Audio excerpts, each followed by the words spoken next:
High Plains Sports Network. Welcome to the High Plains Huddle, episode 14. 3 Panhandle teams still playing in December. That's awesome, but it was one tough but promising finish by West Plains. State semis earned on toughness, defense, and fourth quarter plays. Let's jump in. So, West Texas High advances. I just don't see them doing anything but winning state now. 48-22 over Cisco, and they looked dominant. They looked like they were the big chief. What for them, I think the anomaly when you look at that team, it's their size. I'm trying to figure out how those kids got to West Texas. We need some of those kids out here. How do you get those? Amarillo, period. Those kids are huge. They are. Did you see some of the pictures they showed when they're playing some of the? Like, what's going on? Where are these kids coming from? I mean, you got Cade. He had 260-yard rushing, 4 touchdowns, plus 2 passing touchdowns. He just looked like it was just a breeze from him. All the things that I saw him just coming in, it looked like it was just a regular season game, and they just look like they're in the driver's seat right now. Yeah, and like you said, I think it's very rhythmatic for them. I mean, they're just going and playing. I mean, it's hard to beat a team when the team almost rushes for 400 yards as a team. Yeah, 394 yards as a team. That's insane. And this is their first state semi since 1995. So I think it's just their time right now. Yeah, they get Hamilton next, but I think they're just that powerhouse right now. And I think if you're in front of them, you're going to get train rolled because they are definitely rolling as a team. Super confident right now. When you got a team that's full of head of steam and not questioning at all, and got a lot of people feeling good, it's hard to stop them. And watching some of their games, they just lean on you the whole game, and then they finish it. So by the time you get to the fourth quarter, you're tired. Yeah, I mean, because they've just been leaning on you the whole game and beat up. So they definitely know how to finish. How about Groover? Man, Groover's trying to get a field like that court. Right? Groover's trying to get them a football field like that court. 19-14. That was a rematch, and that was a bit of a revenge for Groover because I think they lost to Stratford earlier in the year. So. They did, and it wasn't as close a game either. So it was good to see that Groover's winning. Stratford, they always does a good job. So you had 169 passing yards, 97 rushing yards from Briggs Straddlefield, but the 2 goal line stands were big, just like in college football this weekend. The short yardage stands was a big key factor. That was. So they also had a kind of there at the end of the ball game. Brock Butler intercepted a pass to kind of seal the deal. So that's always nice when you got a team driving and your defense comes up big and just stops it. That's exactly how it's scripted. So Groover refused to fold in the championship mentality. So they go on. They're getting ready to face Munster next in the next round. That's going to be a tough game. I think, but I'm picking Groover. I do too. I think Groover's 10. rolling. I'm going by 10 this time. Okay, I'll take 7. So we'll be close. How about Wall and Idalou? I didn't see this big a difference. I mean, it's 48-7 Wall. I didn't see that being that big of a difference in the game. I thought that Idalou, after beating Canadian, I thought they were going to be on the high and go all the way through and find some more confidence, but I didn't think that was going to happen. And I definitely didn't think that it was going to be a big 41-point win. Yeah, I mean but when you turn the ball over 4 times, and they capitalized on every turnover. Yeah, so that was another big thing. It's hard to win. So Ball's quarterback Landon York had 307 yards and 4 touchdowns. He was on fire. He was on fire, but you can't turn it. One thing in playoff, you can't turn the ball over. You can't have penalties. And you just can't have mental mistakes. And they had a little bit of all that within that game. And when you have quarterbacks playing at a high level where he's completing the ball and can throw 4 touchdowns, it's hard to beat. Yeah, when you're getting into this small of a pool, everybody's good. Everybody's good. And attention to detail is the most important thing. And the focus of that attention is what carries you on through the playoffs. Yeah, absolutely. Well, the disappointing game of the week was definitely West Plains against Stephenville, rematch of last year. West Plains took that game, so Stephenville had that one circled coming in. And West Plains starts strong. They're up, I think, 21-7, if I saw it right. And the halftime adjustments by Stephenville were impressive. Halftime adjustments are what makes and breaks teams, and if you can make the adjustments needed, at one point, it'll give or take for a second, and they'll get those things figured out. So Stephenville made those adjustments and capitalized on a lot of them.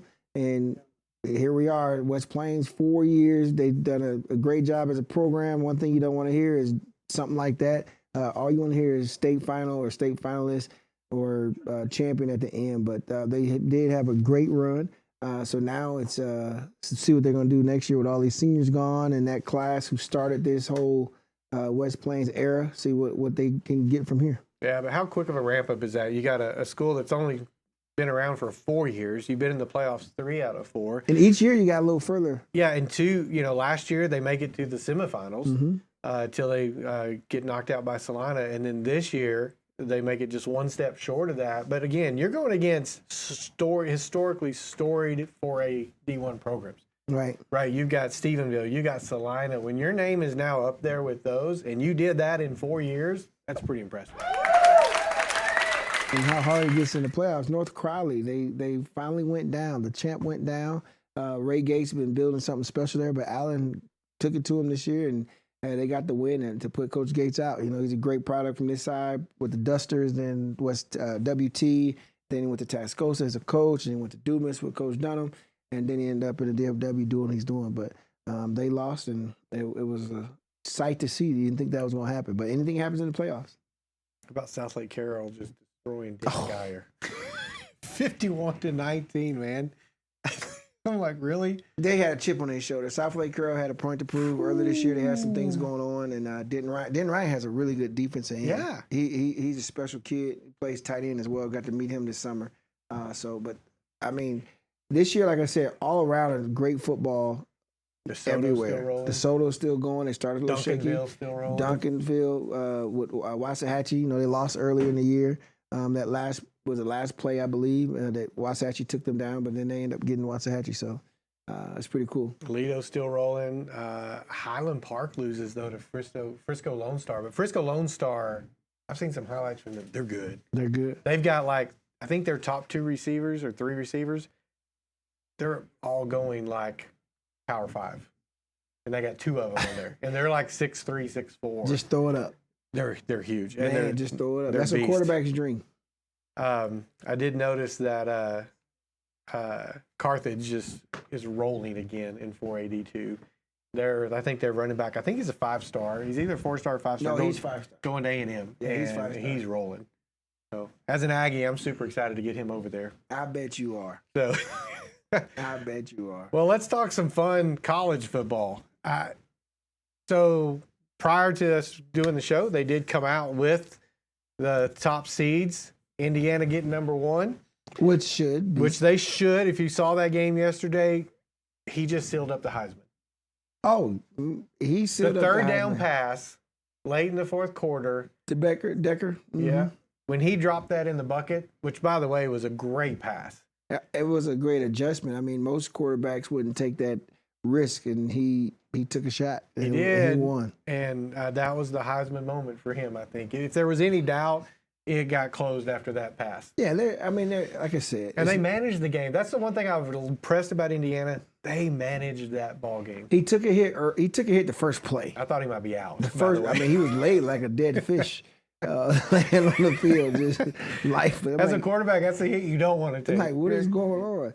And then he comes back and he hits all those strikes, and he had great composure the entire game, and that was big because their defense was hitting. Now, we picked Indiana last week to win that game, and I don't think there was another broadcast team anywhere in the world that picked Indiana to win that ball game, except the people in Indiana. And it just felt like Ohio State's done a great job, but they haven't faced a defense like Indiana. Mm-hmm. So that's something that had to be talked about. Their defense is just playing at a level where Julian couldn't do anything. He was scrambling. He was moving his feet. He lost a couple times looking downfield because he was looking at the line and missed a couple people, but they were on him the entire game. And then they stopped the run. They both had a good game, but they stopped the run, though. Yeah, well, how about Ohio State not stopping the run? That's the first team that's rushed over 100 yards on them. Yep. But, Indiana, we talked about it before last week. When you stick to who you are and don't try to turn into something during the game, at one point it's going to break for you. And that's what Signetti he gets a lot of flack about who he is, but he doesn't change. and it just stays the fact that they're focused on who they are, and it came out during the game. And I think I read they had one of the worst overall records as a program over the last 15, 20 years, and he's been there 2 years. 2 years. And he's had back-to-back playoff appearances. Back-to-back playoff appearance, and he won the Big Ten. He won the Big Ten in his second year. Since 50s or something crazy. Yeah. So impressive. So they get the number 1. Ohio State just drops. They get the number 2 seed out of that. Does that surprise you? Yeah. I did too. I thought they would go to the 3 seed. I did too. Or I thought they might actually go to 4 if Tech stayed in and Tech gets the 3 seed. So I personally thought it was going to be Indiana, Georgia, Tech, then Ohio State. Is how I thought those seeds would come out. I thought it was going to be Indiana, Tech, Georgia, then Ohio State. Okay. Oh, you thought Tech would go to 2. I think Tech deserved the 2. Because when you come to think about football, not thinking of like the world wants to see a bunch of touchdowns and celebration, but football was a game. It was meant you score. Tech may have one of the best defenses out there too. They number 2 behind Indiana. We'll see. I'll give them number 2 behind Indiana. Both those defenses are great. The thing that I love about watching Tech's defense is just the speed that they're to the ball. And I think Indiana does it. They're very similar in their style, but their speed to the ball is incredible. It is. It's fun to watch. I would love to see them play each other, to be honest. That game right there would be... Well, that wouldn't happen until not the end. I think they would get the 3rd game. That would be those 2. They got to be Oregon, though. Yeah. Yeah, so all right, let's go through the rest of it. So at the 5 seed, so Tech takes the 4 seed. So all those are all buys. They don't play this next week. Now the 5 seed is Oregon. 6 seed is Ole Miss. 7 seed, Gig 'em, my Aggies. 8 is Oklahoma. 9 is Alabama. 10 is Miami. 11 is Tulane. And 12 is James Madison. Signetti So what effect. are your thoughts? I told somebody earlier that's a Signetti effect. I don't know. I'm still surprised by James Madison. Totally surprised. I mean, they only lost 1 game. I understand and they won. I'm a little surprised by Tulane. I know they won their conference, but I'm just like, I think it's like give the little guy some love type deal. yeah. So James Madison they got to take on Oregon first. If that score is not Oregon at by least 30. 50 points, I say 50. I don't say 50 yet. I think by 30. But James Madison plays hard. So, I mean, they make adjustments, but I just don't know if their athletes would match up with theirs. But again, you got to play the game. But I just see, I pick Oregon. I'm picking Oregon right out the gate for that. So here's what I think the difference will be. This is where the 30 to 50 will come in. It's a depth problem. It's a bench problem. So James Madison may be able to put 22 great players out there. Oregon can put 44. Yeah, I get that. Does that make sense? That makes a lot of sense. And I think that's a program. All right, now next matchup is going to be Alabama and Oklahoma. They've already played once. I know, and Oklahoma went down there and took. It's hard to beat a team twice. It is, and it's playoff football. Adjustments, everything else. Alabama. If the Alabama who played Georgia shows up, Oklahoma wins that game. Oh, most definitely. Most definitely. And I'm going to be honest. It depends. I don't know. This is a close game. It depends if Shepard is still there. Fair. If Shepard's still there and they're allowing him to coach through the entire playoffs, I'm picking Alabama. You know, what he does with receivers and then, you know, him making adjustments with the offensive coordinator because he's the co-offensive coordinator with the team, it's a good chance that Alabama wins. But Oklahoma, you still can't take anything. And he's from around here, so... Both of these teams have been this all year. Yeah. Back and forth. So it's really going to depend on which of these show up in that ball game. It is. That one, I don't know. I don't take anyone. I think it's a coin flip right now. I don't know who to call in that one. So, I mean, it would pain me, but I'm going to say Oklahoma. I'm surprised you said Oklahoma. I told you it pains me. You know what I told Trent one time? So my oldest son, he's a huge Longhorn fan. And I looked at him one time and I said, Trent, I said, this is how much I don't like Texas. I would write a check to Oklahoma before I wrote a check to Texas. Whoa, that's big. That's big. So I'm going to take Alabama because I want to see Signetti play against Alabama. Okay. All right. Tulane and Ole Miss. Tulane. Are you going to take Tulane? I am. Tulane's riding on a high right now. I'm going to take Tulane for this reason. Gets to stay. Kiffin's not there. Exactly. His whole offensive staff is gone. Yeah. They don't have. I think they're in coach to me. turmoil. And I know he's trying to champion him and say, hey, come on, we can do this. But your offensive mind left with And Kiffin, all the help. and then the other guys. Well, I think Weiss is staying. I think he's staying to help. I think he's staying to coach through the playoffs. But Kiffin's gone. But I think because Weiss is, he's leaving to go to LSU, if I'm not mistaken. Oh, I thought they were Kiffin. all tossed. No, something I saw that he gets to stay, but Kiffin's not there. No, I don't know Kiffin. So, I thought they were all tossed. I think the fact that Kiffin's not there, it's hard for me to go with them in that. And Tulane is playing for their coach, who their AD said, we'd love for you to stay and finish this thing out. So I think I'll take Tulane. But then Georgia's going to beat both of them anyway, so it doesn't matter. Yeah. All right, then you got Miami and A&M at home. Where A&M gets this at home. I think A&M wins this game. We know you're going with A&M no matter what. we know that. We know that. But I think being at home, if it was on the road, I don't think they win.